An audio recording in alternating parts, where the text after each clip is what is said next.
Guys, I'm back from Perpetual Watchlover, and today I want to talk to you guys about a little shop update that I did. Um, I've bought a ROBUR press, and if you're wondering what is a ROBUR press or even what is a press, well, let me quickly explain to you. This is a ROBUR press. It's a press that works with a spindle, and you turn it, and it closes down, and you can put in a watch crystal or a watch bezel. Not many people talk about these presses anymore because most often people use a leverage press, which I also did for the past 7-8 years. I've got this lovely Rolex press. It's a vintage one. It's a Rolex 1002, and I love this thing to bits. It's the best press for putting in Rolex bezels and whatnot. I can also use it for tension crystals, but I did notice lately that sometimes I do break a watch crystal when I do this. So I've been talking about with a few people, and I found a lovely ROBUR press, which is this one, which is kind of the same but also totally different. The thing you can do with these is they have more cup sizes for watch crystals. You can use a type of plastic ones, or you can use the aluminium ones. The plastic ones are for crystals without a tension ring, and the aluminium ones are for the ones with a tension ring. In the past, I used this tool, which is a claw type of tool. It works fine. It's a Burjon 4266, but it tends to leave markings on the crystals, and I found that it was time to update this. However, there's one little thing. As you can see with this one, there is no base. And what I see people do online is they make a little base for it, so they've got a more stable platform to work with, because this one is quite finicky. That's what we're going to do basically today. Let me first show you all the cups that I've got, so you got an idea on how this can function, and we're going to get into the basement and make a little base plate for this one. Something nice and easy, not too big, but big enough that the thing is stable. And in the end, I will show you how to use this type of press. So let's get into it. And here is one of the two sets of dies that I got. This one is made out of bakelite type of old plastic. It got loads of different sizes, from pocket watch sizes to up to lady sizes, and they come with like a piece of paper that is normally stuck to the back, but let me see if I can get it out, which I'm not going to do because I'm going to rip it apart. But I'll show you like how this thing works and all the lists that are on there on what type of cup to use for what type of watch crystal. And the other set that I got is this one. Here you can also see the piece of paper, but these are the aluminium ones. I know people use these sometimes for bezels, which I prefer not to do, but for watch crystals these are perfect. And I will show like how these things work and how you can use this to really put in a watch crystal without having the risk of breaking it or even taking out a watch crystal unless there are any cracks in it. So now you know what this press is about. Let's get into the basement and get cracking on with making a base. First up, I'm going to take a few measurements because I don't want this base to be overly large. However, I want it to be quite stable. So I can't find any rulers, so we're going to use calipers. I'm still a watchmaker, so I like to work with small stuff. But the base on this thing is right now, it's got a width of like 6 centimeters and a depth of, let's see, a depth of 8. So I'm thinking about a base from maybe 8 to 10. 8 centimeters in the width and 10 in the depth. So there is like a nice even base for it, but it's not overly large, so I can still stock it somewhat nicely. So let's get back to finding a piece of wood that I can use for this. All right, I've been looking at the small wood pile that I've got, and I've got a piece of what I think is walnut here, which is 22 by 8.5. So I'm going to keep it at 8.5. But I'm going to cut this one down to 10, I think. And we're going to use this as the base for a ROBUR press. Right, let's do that. So let me mark this right here at 10. That's 10. Get the saw plugged in, and let's do this. That should be it.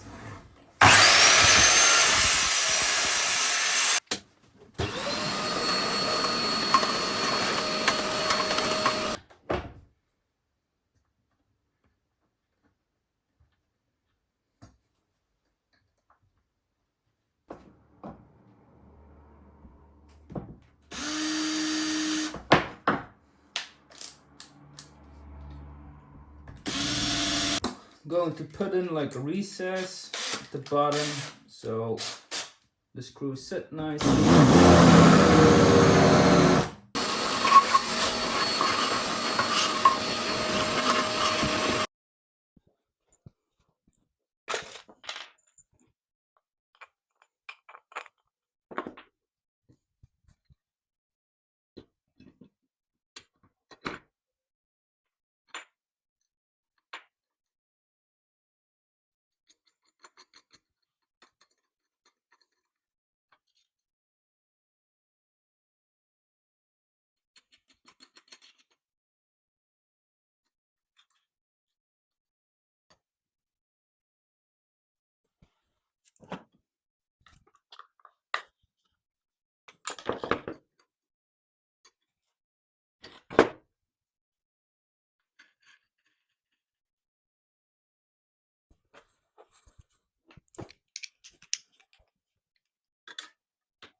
All right, a quick break from a sponsor, Shopify.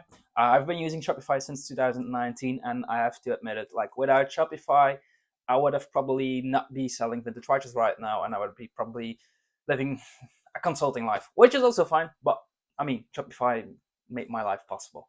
If you've ever thought about starting your own business, whether it's selling vintage watches, digital downloads, vintage clothing, new clothing, or whatever, literally anything, Shopify is the easiest way to do it. Seriously, I've used it myself, and what I love is how simple they make everything. You don't need to know codes. You just pick a theme and you can design everything you want. And you just upload the things from your laptop, from your phone, whatever, and you're ready to sell. You can manage also everything in one place, your products, your inventory, your payments, your shipping, everything is there. And Shopify can scale with you. The larger you get, Shopify can support you. So if you want to start out starting your own business right now, you can do so by Shopify. If you want more info on it and more info about the new trial, the free trial, you can click the link in the bio below. That's probably Shopify/perpetual watch lover. So for more info, check the description, get on the trial, and get also into entrepreneurship. So let's get back into the video right now. All right, we put on a small base onto this little press right now. I picked a very small one. I know a friend of mine has also the same press, a little bit more modern, and he put like a very big one on it. But this is for me fine. It's stable enough. I can still hold it, and I can still do what I need to do with it.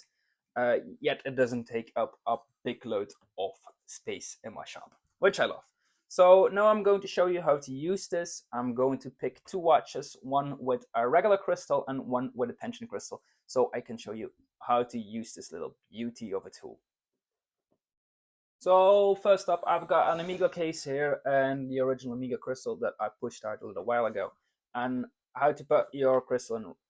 So first up, you take your case, obviously, and you measure your crystal. On Amigas, these are often a 296, a 306, or a 316. In this case, that means it's a 316. Once you've got your watch and you've got your crystal, you take out your little box.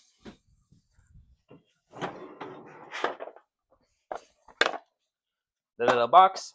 In this box, there is a list that says which type of die to use. In this case, it's a 316, which means I need the S type, which is this one.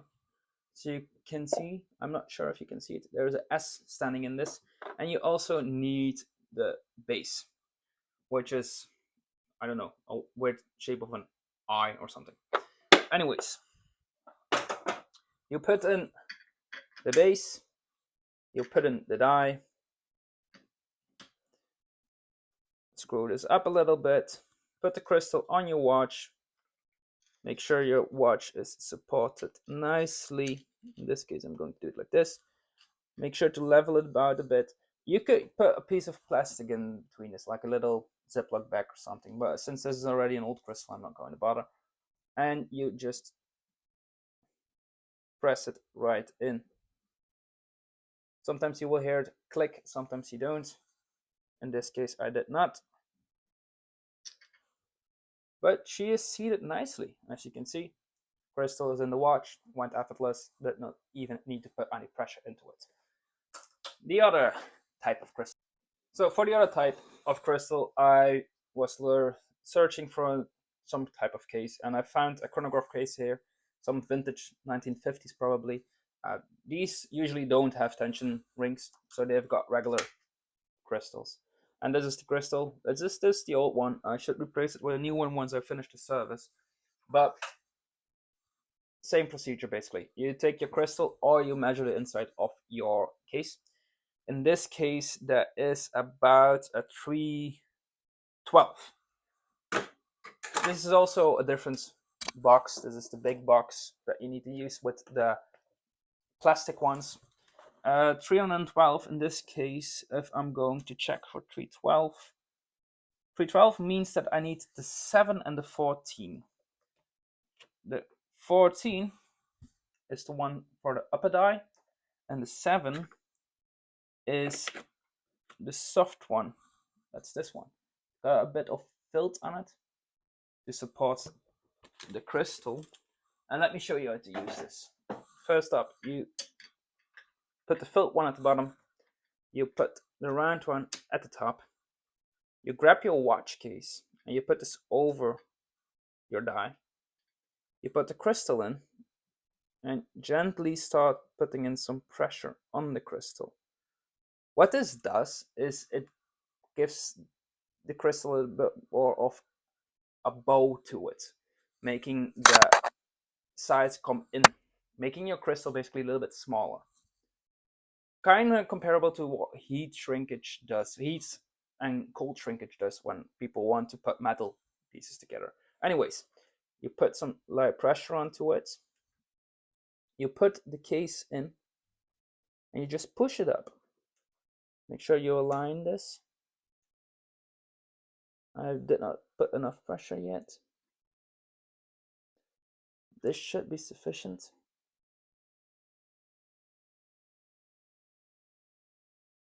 But is it sufficient? Maybe a little bit more pressure? This is an old crystal, so I have to watch out to not break it, obviously. And then once it's in, you unscrew the pressure, unscrew this so the pressure gets off.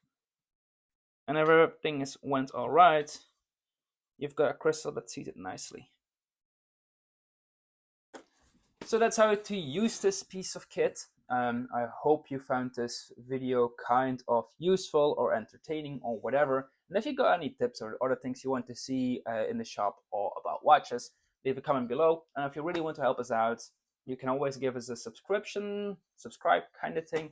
And if you really want to help us out, we've got plenty of watches for sale on the website. So I hope to see you next time. Bye bye.